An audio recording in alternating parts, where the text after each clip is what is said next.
գիտեք ինչի համար քվեարկեցիք, մեզ կասեք նոր գնաք։ Չեմ վստահում իրեն բացարձակ, տոտալ ձախողում եւ արտաքին եւ ներքին քաղաքականության մեջ։ Ես ոչ մի լավ բան չեմ տեսնում, ապագա չեմ տեսնում իր հետ կապված եւ ընդհանրապես գտնում եմ, որ ինչքան շուտ ինքը թողնի գնա,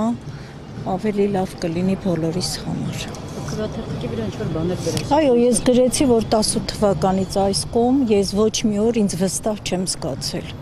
Ես ամեն օր քնում եմ մտածելով, որ կարող է վաղը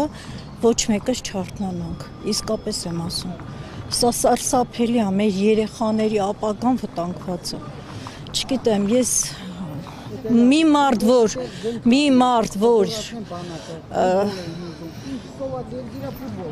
իհարկե, մի մարդ, որ Եղեռնի հիշատակը ուրանա, ինչի մասին է խոսքը, չի կարելի, ամոթ է մեզ, չգիտեմ։